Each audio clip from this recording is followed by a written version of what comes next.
The debate around Shedeur Sanders isn't just about talent. It's about the explosive collision between undeniable skill and unprecedented access. While most college athletes fight for recognition, Shedeur entered the spotlight wrapped in a $6.5 million NIL valuation, millions of followers, and the full force of Deion Sanders' media empire behind him. This massive exposure created a market illusion, one where celebrity hype skyrocketed far beyond objective NFL evaluation. And when that bubble met the brutal honesty of draft day, everything came crashing down. So the real question is, did Deion elevate his son or accidentally build the very machine that set him up for a harsh fall? Get ready, because the truth behind the Nepo Baby debate is far more explosive than the headlines. At number 1, we begin with the performance paradox, a critical starting point in understanding whether Shedeur Sanders truly benefited from excessive favoritism or whether his on-field production was earned through genuine toughness and elite skill. Rather than being a quarterback propped up by privilege, Shedeur demonstrated a rare combination of accuracy, discipline, and resilience that consistently elevated his teams, even when surrounded by historically poor conditions at Colorado. His exceptional completion rate of 71.8%, along with over 100 school records, reinforced the notion that his talent was not dependent on media hype or the Sanders brand. What makes this paradox so compelling is the dramatic contrast between Shedeur's precision and the catastrophic failures of Colorado's offensive line, which ranked near the bottom of the entire FBS.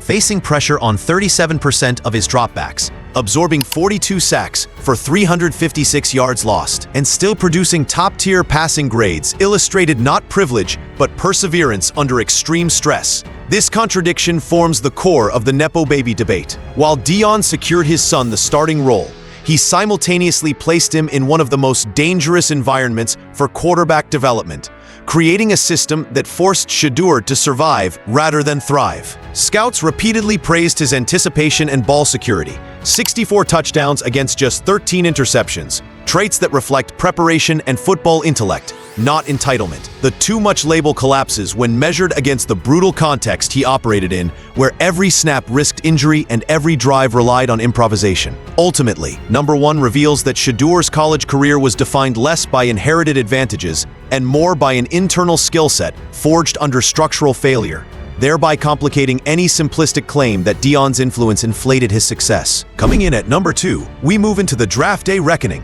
the moment when Deion Sanders' amplified presence shifted from protective fatherhood to a costly miscalculation. Unlike college, the NFL operates on cold, data-driven evaluation, free from celebrity glamour, and it was here that the Sanders strategy collapsed. Deion's public insistence that Shedeur was a top 4 pick, combined with bold proclamations about avoiding certain franchises, projected an image of entitlement that clashed harshly with league expectations. The approach, which mirrored the famous Eli Manning leverage play, backfired spectacularly as teams interpreted the family stance as an unwillingness to participate in the established vetting process. Shedeur's absence from the NFL Combine only deepened skepticism, signaling either overconfidence or resistance to critique, 2 traits NFL front offices avoid when investing high draft capital. As scouting rooms stripped away the social media narrative, concerns emerged: solid but not elite arm talent, accuracy dips on off-platform throws, and a pattern of drifting backward under pressure. These red flags, combined with fears of external interference from Deion,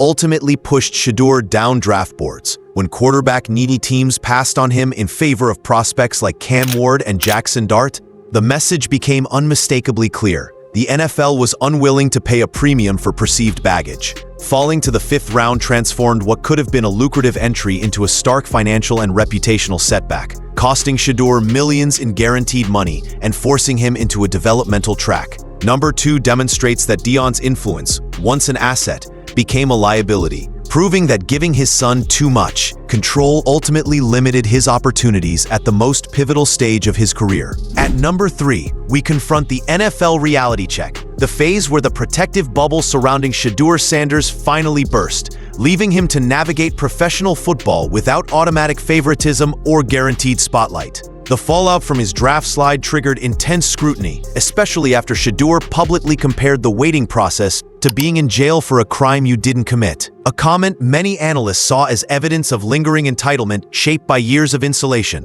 Once the Cleveland Browns selected him in the 5th round, the tone shifted dramatically.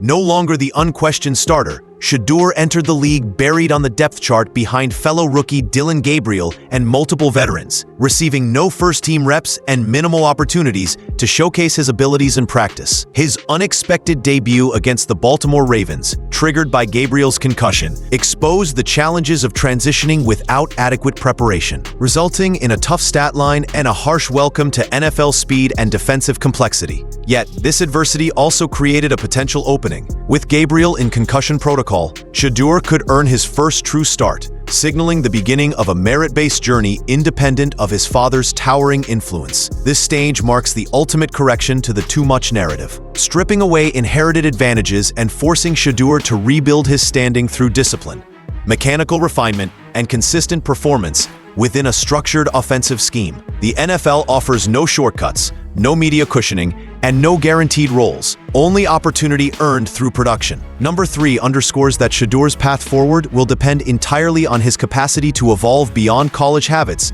and embrace the demanding reality of the league, making this phase the most authentic test of his talent and mental resilience. In the end, the Nepo Baby Debate shows that Shedeur's real challenge was never talent. It was the oversized brand, premature wealth, and aggressive management that pushed him into a spotlight the NFL wasn't willing to honor. Deion gave him too much everywhere except where it mattered most: structural support and professional boundaries. Now, Shedeur's battle in Cleveland becomes the pure merit test that will determine whether his legacy rises beyond the label. Thanks for watching. Don't forget to like, comment, and subscribe for more content.